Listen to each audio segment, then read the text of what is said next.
Bien, queridos hermanos y alumnos de esta clase de Teología Sistemática, en la clase de hoy, la cual fue interrumpida, quiero resaltar algunos puntos importantes de la teología en la historia. Nosotros empezamos a ver y a investigar sobre la teología histórica o sobre la teología en la historia y vamos a encontrar un sinnúmero de informaciones importantes, relevantes, que nos van a ayudar a comprender la teología en sí desde sus inicios si queremos ubicarla desde ese punto de vista. La hermana Paola estuvo dando su exposición y hubo algo que ella resaltó muy importante, es donde ella dice que es imposible nosotros poder entender la historia de la iglesia si primero no comprendemos la historia de la teología. Pero la historia de la teología tiene otro ámbito en el que nosotros debemos navegar a través de investigaciones, pero vinculadas a las Sagradas Escrituras, que de hecho las Sagradas Escrituras son la base fundamental, la base primordial de donde debe partir la teología histórica o la teología en la historia, sus aportes, sus incursiones. Por eso es importante que tomemos eso en cuenta. Es imposible entender la historia de la iglesia si no comprendemos primero la historia de la teología. En esta parte aquí que voy a leer, dice que la teología, es decir, el estudio de Dios, es algo que comenzó muy temprano en la historia humana. La reflexión humana sobre la existencia y la naturaleza de Dios nunca fue ausente en la raza humana. Hay aquí una pregunta: ¿qué provocó a Abel llevar su rebaño para sacrificar a Dios? Fíjense cómo estamos hablando de la vida de Abel, el cual figura dentro de los primeros hombres que habitaron la tierra. Y tomando en cuenta y considerando ese tiempo, que fue un tiempo inicial, ¿cómo vemos a Abel? Podemos usar el término de cómo él estimaba a Dios, cómo él buscaba la forma de agradar a Dios, cómo él buscó la manera de sensibilizarse ante Dios. Entonces eso nos dice a nosotros que Abel tenía un conocimiento acerca de Dios, pero en ese tiempo no teníamos libros de teología, en ese tiempo no teníamos documentos de teología. Sin embargo, la existencia de Dios la podemos ver en la vida de Abel con esa actitud. De hecho, la misma forma en como Abel trata de agradar a Dios nos habla de las características que tiene nuestro Dios. Otra parte aquí, en Génesis 4:4, dice que fue un cierto entendimiento de la importancia del sacrificio y redención.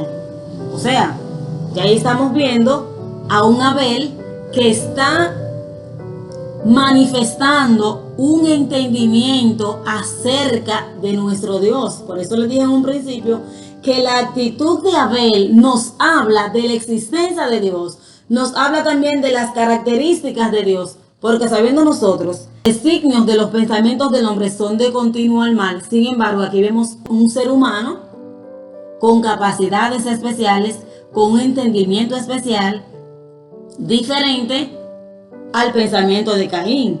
Es decir, sí es verdad que el mal existía, pero la existencia de Dios ya había sido revelada en la tierra.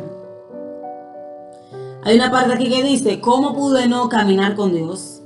Según esa cita bíblica, Génesis 5, del 21 al 24. Seguramente a base de su entendimiento profundo de la voluntad de Dios, cuál fue la fortaleza interior de Job que le ayudó a soportar las duras pruebas y mantener su fe. Empezamos hablando de Abel, tiempo inicial, pero transcurre un tiempo, ya que estamos hablando de Enoc, y la existencia de Dios se sigue revelando. El conocimiento de Dios se sigue revelando a través de esos hombres que profesaron una fe de un Dios que no habían visto, de un Dios que podían decir otros que no conocían, pero Dios existía en el corazón de Enoc. Dios existía. Dios habitaba en el corazón de Enoc. Eso no lo podemos ignorar. ¿Por qué? Claramente, porque las actitudes de Enoc manifestaron la existencia de nuestro Dios. La actitud de Job en su prueba también manifestó un conocimiento acerca de Dios, un conocimiento acerca de las características de Dios. Y eso es importante analizarlo y tenerlo claro en la historia de la teología o en la incursión de la teología en la historia. En esa reflexión, este entendimiento, esta confianza y fe que hace un teólogo.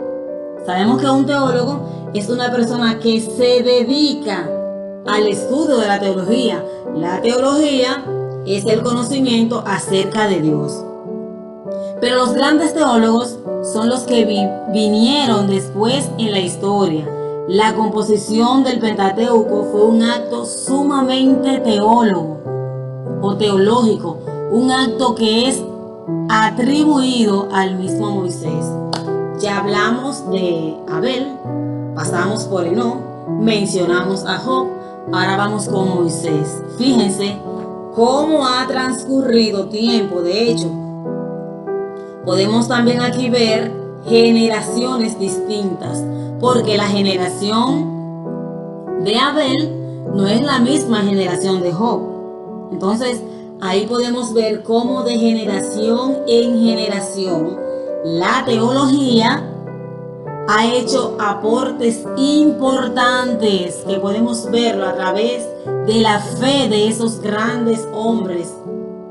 Y mencionando ahora a Moisés, ¿cómo podemos nosotros analizar la existencia de Dios, las características de Dios? Nosotros los que tenemos conocimiento acerca de la vida de Moisés, de las características de Moisés, de la historia de Moisés desde su nacimiento hasta su muerte, podemos ver, visualizar cómo la teología ha dicho presente durante toda la historia de la humanidad. Continuamos. En esta parte aquí hablemos de teología. Dice, la teología es la madre de todas las ciencias y el estudio más digno que cualquier ser humano. La verdad dignifica al hombre y lo hace libre de todas las cadenas que lo atan. Hay un punto muy importante aquí. Cuando dice que la teología es la madre de todas las ciencias y el estudio más digno de cualquier ser humano. Siempre lo he dicho. Podemos estudiar con los mejores libros. Podemos documentarnos de las mejores fuentes. Pero para nosotros poder cimentar este conocimiento, tener un conocimiento verídico, original, tenemos que consultar las Sagradas Escrituras. Eso es imposible, poder tener conocimiento vasto sin consultar las Sagradas Escrituras. Por eso dice que el conocimiento acerca de la teología dignifica la vida del hombre. El ser humano, fíjense, puede tener todo tipo de conocimiento. Durante toda la historia hemos visto cómo el ser humano ha desarrollado capacidades especiales. Sin embargo, el estudio de la palabra es el que transforma al ser humano. Yo humildemente lo digo, tengo varios diplomas, Dios me ha ayudado, diplomas seculares, y puedo decir, y siempre lo voy a decir con toda propiedad, que esos diplomas seculares, yo los amo, me gustan, sí, entiendo que son mis logros, que el Señor me ha ayudado, pero en mis momentos difíciles, en momentos de angustia, yo no puedo consultar ninguno de esos estudios seculares. Tengo que irme donde la fuente inagotable, tengo que irme a las Sagradas Escrituras, tengo que hacerme de la teología bíblica para yo poder adquirir conocimiento, para yo vencer las situaciones que vivimos como iglesia del Señor. Por eso es importante que tengamos nosotros claro la importancia de la teología, la importancia del estudio de las Sagradas Escrituras. Dice que a diferencia de cualquier otra ciencia, la teología requiere, además de una base académica sólida, una inquebrantable fe en las realidades espirituales. Fíjense aquí esta vinculación, la cual no podemos pasar por alto. Para nosotros estudiar cualquier otra ciencia, la teología requiere, además de una base académica sólida. Por eso vamos a los institutos bíblicos, que son importantísimos. Por eso también participamos en escuelas bíblicas. Participamos también en escuelas Apóstol Pablo, que se mueven en diferentes iglesias. Pero fíjense algo, necesitamos esa documentación. Pero dice que también necesitamos una inquebrantable fe en las realidades espirituales. Hay cosas que no podemos ignorar. Dice la Biblia que el Espíritu de Dios es quien nos guía, ¿a dónde? A toda verdad y a toda justicia. El mismo Juan dijo, y conoceréis la verdad, y la verdad os hará libre. Cualquier estudio que vayamos a hacer, tenemos que pensar en que necesitamos la revelación del Espíritu Santo.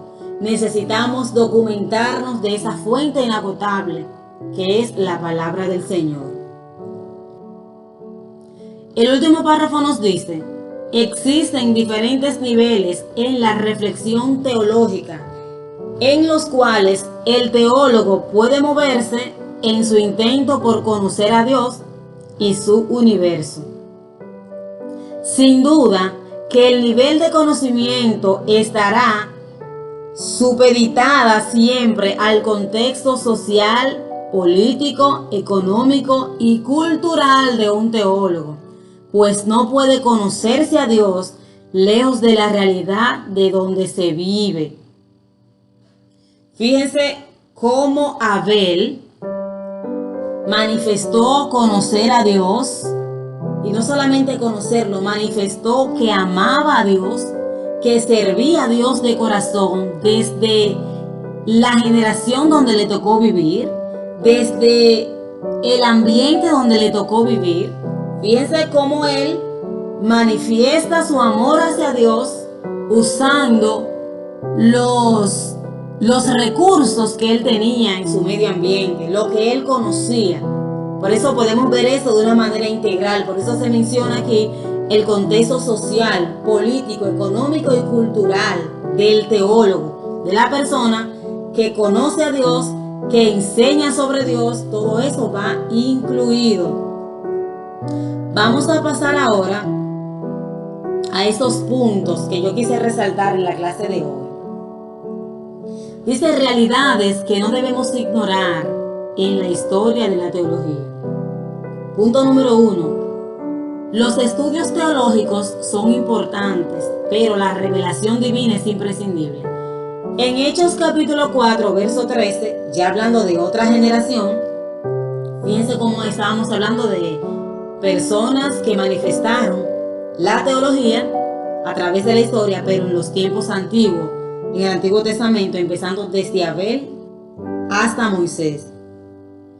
Ahora, en esta lectura, vemos cómo Juan, como Pedro, personas del vulgo, personas que eran iletradas. Fíjense algo aquí. Fíjense algo, esas personas siendo iletradas pudieron manifestar teología, pudieron hablar con propiedad acerca de nuestro Dios. Podemos decir que ellos conocían a Dios siendo personas iletradas. ¿Por qué yo señalo este punto? El estudio de la teología o los estudios teológicos son importantes, pero la revelación divina es imprescindible. Miren, es importantísimo consultar, investigar, pero siempre debemos equilibrar, debemos comprender que más importante es la revelación. ¿Por qué? Porque lo que usted estudia, lo que usted investiga, el Espíritu Santo se encarga de que usted lo procese y que todo eso esté acorde a las Sagradas Escrituras, de que no hayan distorsiones.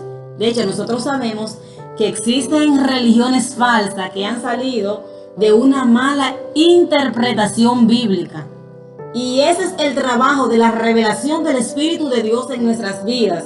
Cuando nosotros estamos investigando, el Espíritu Santo se encarga de que ese conocimiento que adquirimos lo llevemos de acuerdo a las Sagradas Escrituras y no caigamos en errores. Ese es el trabajo del Espíritu de Dios. Por eso yo insisto, yo persisto en que nosotros sigamos estudiando, sigamos indagando, sigamos documentándonos acerca de la teología, pero siempre, siempre con la mente puesta en que el Espíritu de Dios es el que nos guía a toda verdad, a toda justicia. Tenemos muchos libros buenísimos de teología y otras asignaturas bíblicas. Son buenísimos, yo los recomiendo. Pero siempre intencionalmente debemos tener una mente clara, alineada al Espíritu Santo de Dios. Esas personas que en tiempos atrás sacaron religiones de una mala interpretación bíblica, si hubiesen tenido el Espíritu de Dios, si se hubiesen dejado guiar del Espíritu de Dios, como dice las Sagradas Escrituras, esos errores lo hubiesen evitado. Aquí tenemos a Pedro y a Juan, dos teólogos. Pedro y Juan eran personas iletradas. Sin embargo, no se vieron en esa situación de cometer error por una mala interpretación. O sea, ¿qué les quiero decir? Donde está el Espíritu de Dios, allí hay libertad. Y además de que hay libertad, la persona que tiene el Espíritu de Dios se va a orientar en el camino correcto. Pedro y Juan profesaron una fe intachable, una fe que nos sirva a nosotros como ejemplo. Pero ¿qué hicieron ellos? Se mantuvieron conectados a la fuente, que es Cristo, que es la palabra de Dios. Eso es importante. El otro punto dice, estudiar otras fuentes es importante. Sin embargo, la Biblia es y debe ser la fuente principal, según de Timoteo 3, versos 16 y 17. Muy atinado con lo que hemos dicho, pero fíjense aquí como Pablo, otro teólogo, nos dice que toda la Escritura es inspirada por Dios. ¿Qué nos quiere decir Pablo? Sí, ahora yo lo voy a parafrasear. Estudien, investiguen, consulten fuente, pero sin salirse de este principio que toda la Escritura, la Biblia completica, es inspirada por Dios, es nuestra fuente inagotable. Dice que es útil para enseñar, para redarguir, para instruir en justicia. Pero hay un propósito aquí que no podemos ignorar, a fin de que el hombre de Dios sea perfecto e enteramente preparado para toda buena obra. ¿Qué quiso decir Pablo aquí? Aquí está todo. Todo está aquí en la Biblia. No tenemos que dejarnos confundir por nada ni por nadie. Porque nosotros tenemos todo. A veces por la falta de conocer, la falta de conocimiento de las herramientas con las que contamos, eso nos hace caer en ciertos errores que más adelante podemos lamentarlos. Estos grandes teólogos que aparecen en la Biblia en los diferentes tiempos, a través de la historia, cómo la teología ha sido encaminada, eso nos da a entender a nosotros que más importante es la revelación que viene de arriba, pero que no por eso debemos ignorar algunas fuentes, algunos estudios que también fomentan y promueven un aprendizaje significativo de la palabra del Señor. Gracias a Dios hay muchos teólogos, muchísimos teólogos, que gracias a Dios que los ha usado a ellos, hoy nosotros tenemos un entendimiento más claro acerca de las Sagradas Escrituras. Podemos consultarlo. De hecho, en este punto, que es el último, dice, es importante tener maestros teólogos, pero es imprescindible saber, conocer y comprender que el Espíritu Santo es nuestro guía. Lo mismo que hemos dicho, pero apoyándonos ahí tenemos a Juan, capítulo 16, verso 13 y verso 15.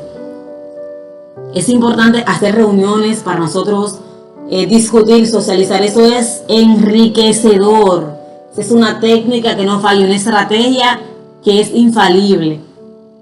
Pero si nosotros lo hacemos todo dentro de los principios bíblicos, la teología a través de la historia nos va a servir para comprender cosas del pasado, cosas del presente y aún cosas que están a futuro, que es la idea de esa asignatura.